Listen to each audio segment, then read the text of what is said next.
चलिए हैदराबाद ले चलते हैं। प्रधानमंत्री नरेंद्र मोदी का रोड शो वहां चल रहा है। तेलंगाना में चुनाव होने हैं 30 नवंबर को। उससे पहले प्रधानमंत्री नरेंद्र मोदी का रोड शो जनसैलाब उमड़ा है।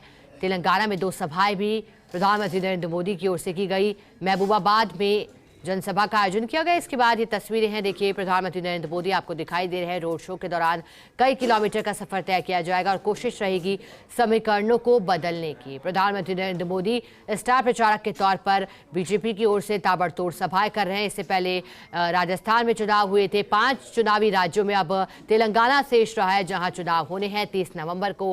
राजस्थान में इससे पहले 25 नवंबर को शनिवार को मतदान हुए। इससे पहले प्रधानमंत्री नरेंद्र मोदी राजस्थान में भी काफी सक्रिय दिखाई दिए थे। यहां भी परकोटे में उनका रोड शो हुआ था और अब ये हैदराबाद से तस्वीरें हैं। इसके बाद प्रधानमंत्री नरेंद्र मोदी ने जनसभाएं भी की थी करीमनगर में और महबूबाबाद में, जहां प्रधानमंत्री नरेंद्र मोदी ने एक बात स्पष्ट की थी। उन्होंने कहा कि ये मौका जो है वो बीजेपी की सरकार को लाने का है। उन्होंने कहा था कि बेहद जरूरी बीजेपी की सरकार अगर आती है तेलंगाना में तो फिर विकास के नए आयाम स्थापित किए जाएंगे, द्वार खुल जाएंगे। तमाम बातें प्रधानमंत्री नरेंद्र मोदी ने कही थी रोड शो के दौरान। देखिए बीजेपी के कार्यकर्ता हैं, साथ ही साथ आम जन भी वहां बड़ी संख्या में पहुंचा है।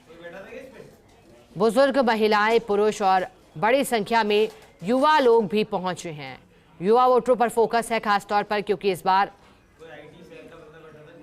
फर्स्ट टाइम वोटर भी अपनी सहभागिता निभाएंगे चुनाव में। अब वोटिंग प्रतिशत क्या रहता है, क्योंकि अभी तक के अगर ट्रेंड को देखें तो जिन 5 राज्यों में चुनाव होने थे वहां अमूमन अधिकतर राज्यों में 70 से ऊपर आंकड़ा पहुंचा है। चाहे बात छत्तीसगढ़ की करें तो 2 चरणों में मतदान वहां हुआ था और वहां भी पहले चरण के मतदान में 70% से ऊपर की वोटिंग हुई थी। और ऐसे ही नतीजे, ऐसे ही आंकड़े राजस्थान को लेकर भी दिखाई दिए। 75.45% वोटिंग राजस्थान में हुई। अब प्रधानमंत्री नरेंद्र मोदी पहुंचे। इसके अलावा मुख्यमंत्री अशोक गहलोत भी आज हैदराबाद के दौरे पर हैं। इसके बाद चुनाव प्रचार थम जाएगा। कल चुनाव प्रचार थमेगा और उससे पहले आज ये रोड शो। कोशिश यही है सेंध लगाने की तेलंगाना में। लेकिन तेलंगाना की देखिए खास बात, यहाँ ना सिर्फ बीजेपी कांग्रेस बल्कि जो मुख्यमंत्री हैं वहाँ के केसीआर, उनकी पार्टी तो है ही। इसके अलावा AIMIM भी सक्रिय है तेलंगाना में। असदुद्दीन ओवैसी का भी कड़ा मुकाबला उनकी पार्टी का।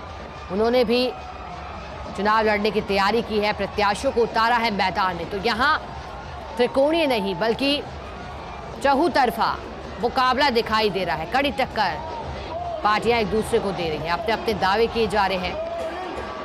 तेलंगाना में सरकार बनाने को लेकर हर पार्टी उत्सुक दिखाई दे रही है। नतीजे देखिए सभी राज्यों के 3 दिसंबर को आएंगे। छत्तीसगढ़, मध्य प्रदेश, तेलंगाना, राजस्थान। और ये तस्वीरें देखिए, नाचते गाते लोग दिखाई दे रहे हैं। तैयारियां की गई हैं, बैरिकेड्स लगा करके सुरक्षा की दृष्टि से लोगों को रोका गया है और फूल बरसाकर प्रधानमंत्री नरेंद्र मोदी का स्वागत कर रहे हैं। इससे पहले रिहर्सल कल किया गया था। प्रधानमंत्री के रोड शो को देखते हुए, उनके आने और जाने के समय को देखते हुए रिहर्सल किया गया था। जो तेलंगाना के मुख्यमंत्री हैं के चंद्रशेखर राव, उनकी पार्टी की ओर से भी देखिए कई दावे किए गए थे। BRS उनकी पार्टी है और उनकी पार्टी की ओर से ही दावे किए गए थे और कहा था कि अगर उनकी पार्टी आती है तो फिर विकास प्रदेश का किया जाएगा। हालांकि उनकी जो पुत्री हैं कविता, वो भी सक्रिय इन चुनाव में दिखाई दी थी। उनकी ओर से भी सभाएं की गई थी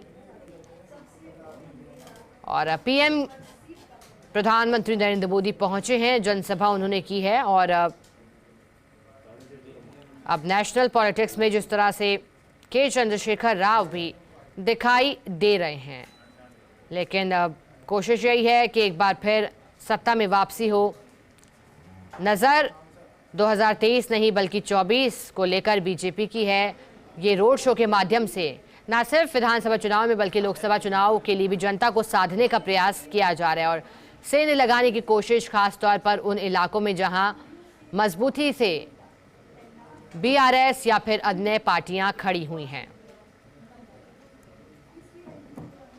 तेलंगाना के मुख्यमंत्री के चंद्रशेखर राव इससे पहले कई सभाएं कर चुके हैं और उनके अलग दावे हैं। अपने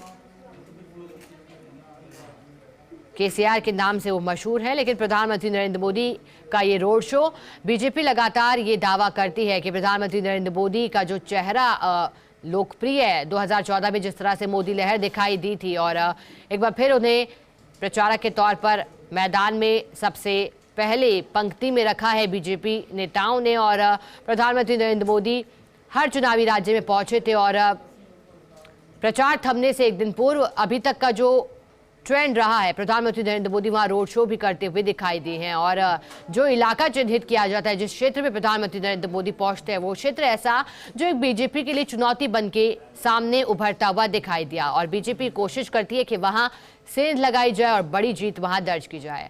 अगर राजस्थान की बात करें, क्योंकि राजस्थान में हाल ही में विधानसभा चुनाव हुए हैं, नतीजों का इंतजार है, तो प्रधानमंत्री नरेंद्र मोदी यहां भी परकोटे में रोड शो किए थे और जयपुर शहर में 4 विधानसभा सीटों को लेकर ये रोड शो किया गया था। और कोशिश यही थी, क्योंकि पिछली बार बीजेपी ने अच्छा परफॉर्म नहीं किया था जयपुर शहर की सीटों पर, तो सेंध लगाने की दृष्टि से अब उसी की तुलना अगर हम हैदराबाद से करते हैं तो यहां भी यही कोशिश है कि उस शहर को और उस इलाके को चिन्हित किया जाए जहां बीजेपी का गढ़ रहा है। लेकिन बीजेपी अब एक बार फिर सत्ता में वापसी का प्रयास कर रही है।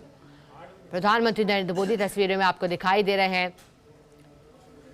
5 से 6 किलोमीटर लंबा ये रोड शो प्रधानमंत्री नरेंद्र मोदी का। इससे पहले जनसभाओं को संबोधित कर चुके हैं और सक्रिय काफी दिखाई दिए थे तेलंगाना में। 2 दिन शेष रह गए हैं विधानसभा चुनाव में। 30 नवंबर को मतदान होने हैं तेलंगाना में और उससे पहले जान फूंकने का कार्य विपक्षी दलों ने किया है। सत्ता में वापसी जहां बीआरएस चाहती है, वहीं बीजेपी भी गढ़ जीतने की तैयारी कर रही है। तेलंगाना में चुनाव प्रचार का कल अंतिम दिन रहेगा और उससे पहले पार्टियां ताकत झोंकती हुई।